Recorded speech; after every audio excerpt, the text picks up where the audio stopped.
A quick disclaimer before we start the video. I was not aware that the interview audio was recorded in mono, so to fully enjoy the video, I recommend watching the video without headsets on.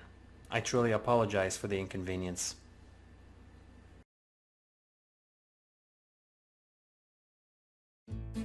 On May 13th, 2023, at the Columbus, Ohio Retro Gaming Society, I had the honor to interview none other than the Howard Scott Warshaw, the author of Onceuponatari, who I believe had the ability to create a big impact on plenty of folks from the early 80s until today. Now, the goal of this video is to help you, the viewer, know more about Mr. Warshaw and to know more about what his book, Onceuponatari, is all about. And to start off, here is Howard Scott Warshaw introducing himself to everybody who is watching. Hello there, I'm Howard Scott Warshaw.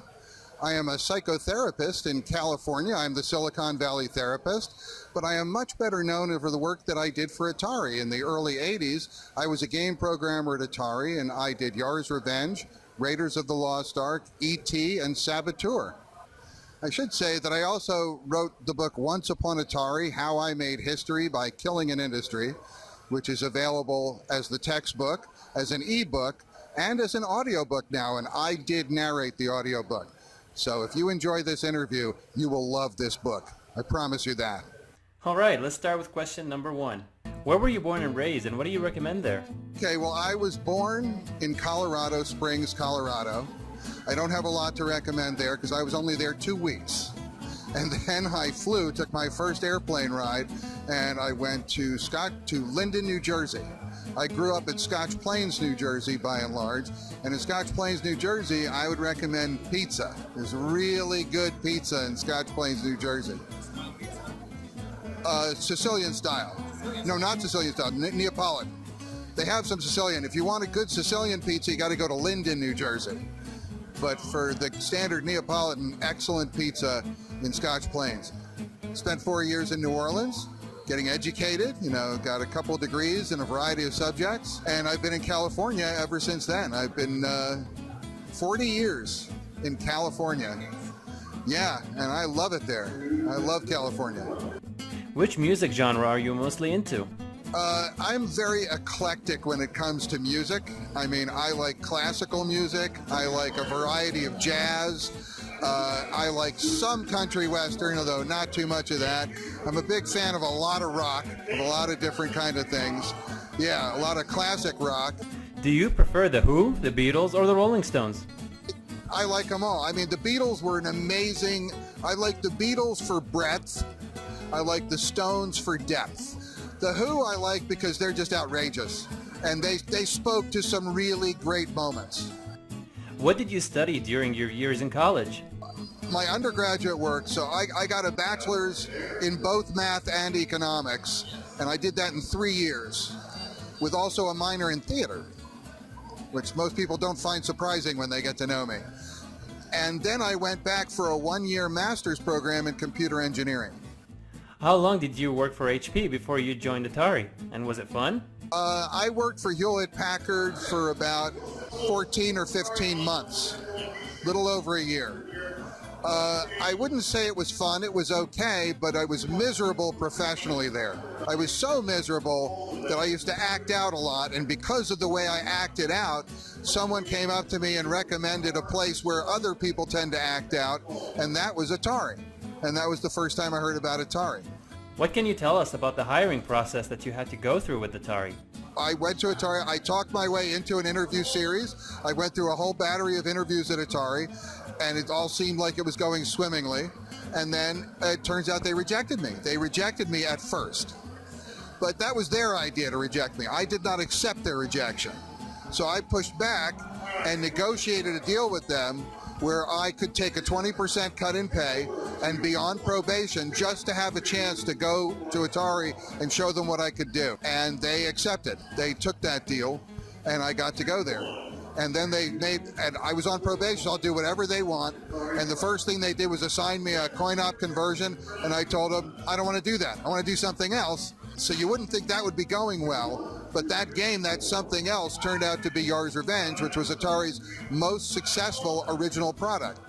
it came to be a very funny joke at Atari, because I was really one of the prototypical Atari engineers, and the idea that they thought I wouldn't fit in at Atari and that's why they didn't want to hire me became a big joke. But believe me, when the first time I heard they were rejecting me, it was not funny. I was not laughing.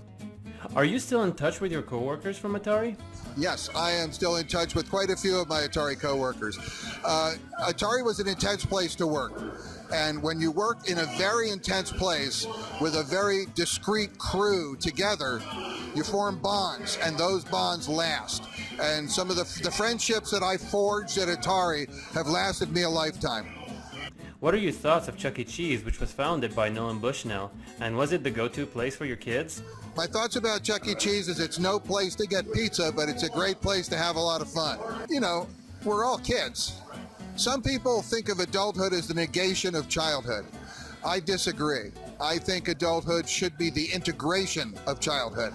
When you lose touch with your inner child, you lose touch with yourself. Of course, if you're overtaken by your inner child, then you basically become a jerk and you're kind of immature. So the goal is to integrate, maintain the child within, but also be an adult as well. I think, you know, childhood and adulthood need to go together. You got to have fun and you got to be responsible. That's basically all it is. You know, if you're too responsible to have fun, or if you're too into having fun to be responsible, I don't think either of those work. Nice question, though. What are your thoughts of the Sword Quest contest back in 1982? Did you help in developing the game? The idea for the Sword Quest series was suggested by a number of people. It was finalized by me and another director at one point. And I had the option of developing the Sword Quest series. I didn't want to do that. I didn't want to be stuck in a series. I wanted to just do some other games that I was interested in doing. I was happy to turn that over to Todd Fry. So Todd Fry took it over, and he did a great job with it. But I was totally there and aware at the beginning. I thought it was a great idea. I thought it was a great promotion. It was some very cool stuff to do. And Todd came up with some monster concepts, just huge conceptual ideas as to how to frame the whole thing, how to position each of the 4 games, how to move forward with them. It was really some smart choices that he made. And so I was very pleased that he did it. I was very pleased that I didn't. And but I thought it was a cool idea from go. Have you ever seen the prizes or met the winners of Sword Quest? I never saw any of the prizes or met any of the winners. I've heard rumors about them, and the last I heard was the actual sword that the quest was all about was still residing in Jack Trammell's house. That was the last place it was seen. Well, I have it secondhand because Leonard Trammell's son is the one who told me that he saw it in his dad's house. Yes. Do you believe E.T. is the reason for Atari pulling the plug off the contest during the game crash of '83? No. Let me just say that. Now, you'd probably like a little more elaboration. So, let me just say, I think the reason they canceled the Sword Quest series is because they were running out of money and things were really starting to fall apart, and they were scrambling to figure out what to do next. And just continuing a very expensive process to run a huge tournament for games that weren't really selling and weren't finished developing, they figured there were other things they could do that might be more productive development-wise to move forward. I think that's why the Sword Quest series was canceled. I don't think it had anything to do with E.T. But if you really want to know how E.T. became a part of the whole Atari crush, read this book, because this book will tell you everything you need to know about both the fiction of why Atari failed and the reality of why Atari failed. How did it feel to be inducted to the Museum of Modern Art back in 2012? I was amazingly, incredibly honored to be selected as a MoMA artist. On my bucket list, one of the things was to be an exhibiting artist somewhere. I would love to have a work in a museum. And I didn't know however I would do it, because I don't paint, I don't sculpt, I don't do any of the kind of things usually you find in a museum. But when Yar's Revenge was selected, my name went up on the list of MoMA artists. That was amazing. That was an amazing moment for me. This was like a lifelong dream realized. And my life has been a quest to realize lifelong dreams, as hopefully most people's lives are. But this was one of those moments where it came true. It really worked. And that was an amazing moment for me. It was tremendous gratification and a deep, deep sense of honor and satisfaction. It was awesome. What made you want to become a psychotherapist? Okay, so I've always wanted to be a therapist. From the time I was in high school, my best friend and I, we used to talk about creating a new personality theory. We were both interested in psychology. Then we both went in totally different directions, nowhere near psychology. And what happened was eventually he married a therapist and I became a therapist. So we both ended up realizing that dream. The reason I shifted gears, I never went into it before because it never seemed practical. There never seemed a point in my life where it was worth doing. But there came a time around 2006 and 2007 when nothing else was working in my life and I had to figure out what I'm going to do next. I need to do something and nothing was working. Someone asked me, what do you want to do? I just told them, I want to be a therapist. I really want to be a psychotherapist. And they said, why don't you look into it and see what it is? I didn't think it was possible or practical, but I started to look into it. And then the funny thing was, as I started to look into it, everything in my life that wasn't working started to fall into place to make it possible for me to step forward and become a therapist. And so I did, and just like 4 years later, I was licensed. I've been doing this for over a decade, and I love it. It's deeply satisfying work. It's the first work that I have done that is really satisfying to me since Atari. I've been in 5 different careers. I have done all different kinds of things. And since I left Atari, it took me 25 years to find a job that was as satisfying and as gratifying as the work that I did at Atari. But I did finally find it, and now I've actually beaten that level of satisfaction. Because I'll tell you, in some ways I've come full circle. Right? Back at Atari, I used to entertain nerds, but now I actually make their lives better. Because I'm the Silicon Valley therapist. I'm focused on Silicon Valley type people, leaders, programmers, techies, and nerds. I mean, those are the primary people I work with. I work with all kinds of people, but the primary people I work with are what I call it is high-tech leaders and the people trying to love them.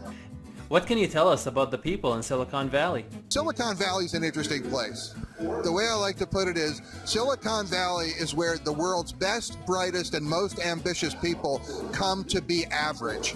And that is a big blow. People who have spent their whole lives being at the top of the heap, they come to this place where everybody is like the top of the heap.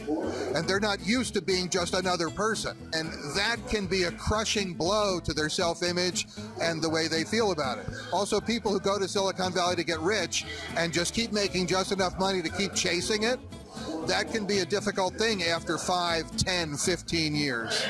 So I help people deal with frustration, anxiety, disappointment, and I help them find satisfaction.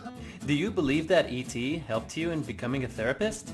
So yeah, there's the question of, was ET a reason that I became a therapist? And though I will say that Atari was definitely a great proving ground for a therapist, I do think ET had something to do with it, because there's a lot of reasons I became a therapist, but one of them could be to address some of the trauma and the depression that I created with ET, the video game.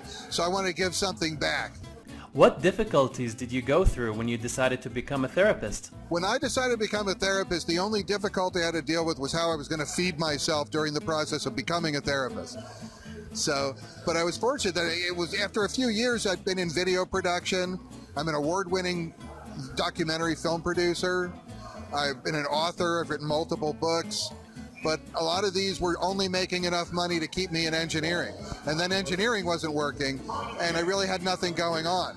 When I decided to start marching down the road to become a therapist, suddenly jobs that had been elusive showed up. Suddenly people were coming out and seeking me out to give me a decent job that would pay for my education and help me in the transition.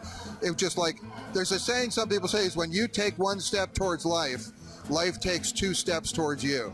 And I totally had that experience becoming a therapist. Once I really chose to move in that direction, it was almost magical the way things started to just pop up. Things previously I couldn't access just suddenly appeared and just eased the path for me. It was a more straightforward path than I thought was even possible.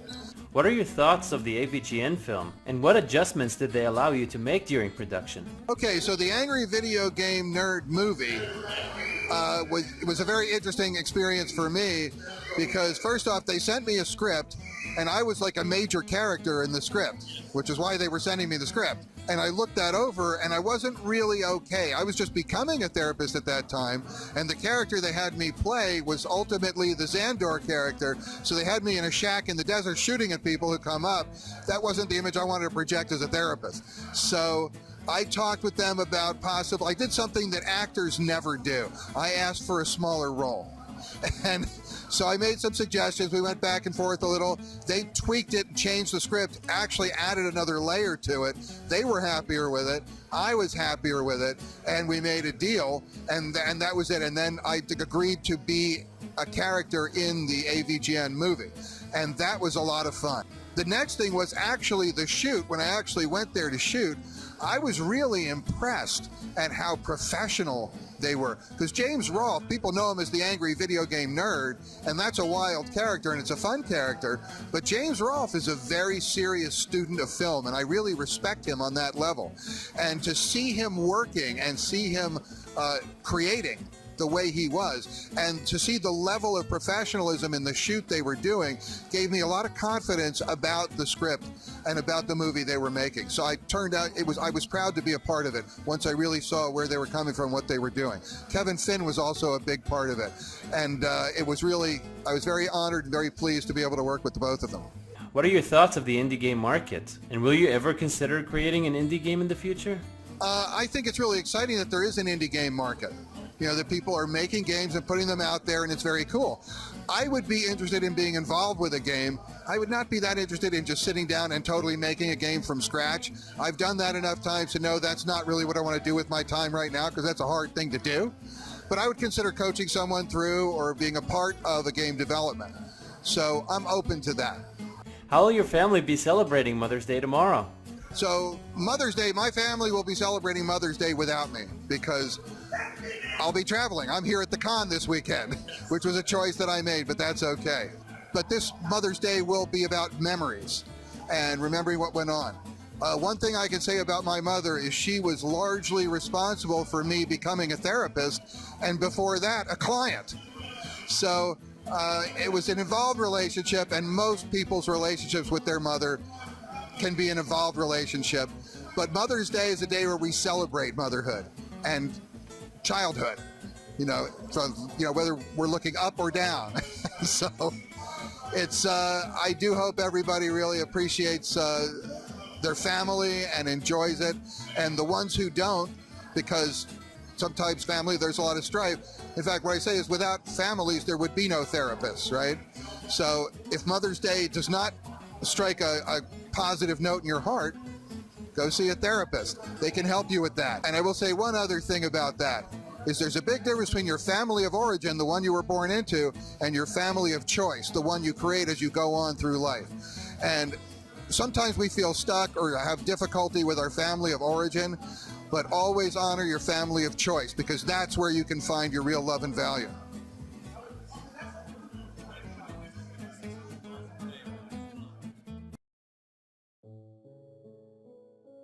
So there you have it, folks. In conclusion, I greatly appreciate the time he spent answering questions that I held on to for years. It really means a lot.